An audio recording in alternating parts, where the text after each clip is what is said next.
The Dollmaker's curse. In a small town nestled deep within the countryside, there stood an old, forgotten shop at the end of a narrow, cobblestone street. The shop, once a lively toy store, had been abandoned for years, its windows dark and dusty, its sign creaking in the wind. But everyone in town knew it as the Dollmaker's shop, and no one dared to go near it, especially after sundown. The dollmaker, Mr. Abernathy, had been a peculiar man, always working late into the night, crafting dolls with unsettlingly lifelike features. People whispered that he had gone mad, that he spoke to his creations as if they were real, and some even said he had put a curse on his dolls. Then, one day, he simply vanished, and the shop was left to decay. One evening, a curious teenager named Lily, who loved urban legends and mysteries, decided to investigate the shop. Her friends dared her to enter the dollmaker's shop at midnight, and Lily, eager to prove her bravery, accepted the challenge.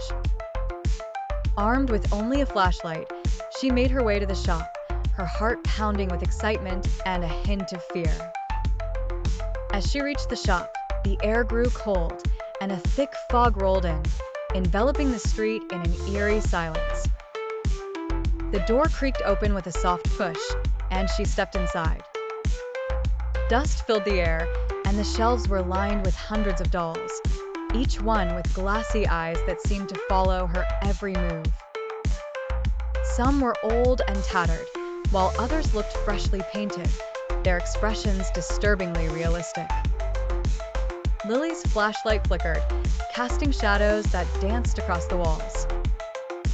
She felt a chill run down her spine, but she pressed on, moving deeper into the shop. Suddenly, she heard a soft rustling sound, like the shuffling of tiny feet. As she bent down to look closer, she realized with horror that the figures were moving on their own. Tiny hands waved, and small heads turned to look at her. Their faces were twisted into cruel smiles. Her heart raced, and she stumbled back, knocking over a shelf of dolls. They fell to the floor with a thud, and their glass eyes seemed to blink. Suddenly, the giggling grew louder, echoing throughout the shop. The dolls began to twitch and move, their heads turning toward Lily, their mouths opening and closing as if trying to speak. She backed away, her flashlight flickering, and tripped over something behind her. She looked down and screamed. A doll, nearly life-sized, lay on the floor, its face an uncanny resemblance to her own. Its eyes opened, revealing a sinister glint, and its lips curled into a smile. "Stay with us, Lily," a voice whispered, soft and sweet, but filled with malice. Terrified, Lily turned to run, but the door slammed shut with a loud bang. The dolls began to move, slowly at first, then faster, their tiny feet pattering on the wooden floor. She could feel them brushing against her legs, pulling at her clothes. Panic set in, and she frantically searched for another way out. She spotted a small window and made a dash for it, knocking over more dolls as she went. Their faces turned to watch her, their expressions angry and vengeful. Just as she reached the window, she felt something grab her ankle. She looked down to see the doll with her face, its fingers like cold iron, holding her tight. "No!" she screamed, kicking and pulling, but the grip only tightened.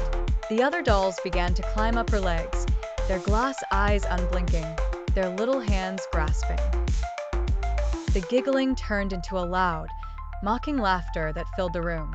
With one final effort, Lily broke free and smashed the window with her flashlight. She climbed through, cutting her arms on the glass, and tumbled out into the foggy street. She ran and didn't stop until she reached home, her heart pounding in her chest. When she told her friends what happened, they laughed, thinking it was just another one of her stories. But Lily knew the truth. And from that day on, she could feel the doll's cold, unblinking eyes watching her from the shadows, waiting for the moment she would return.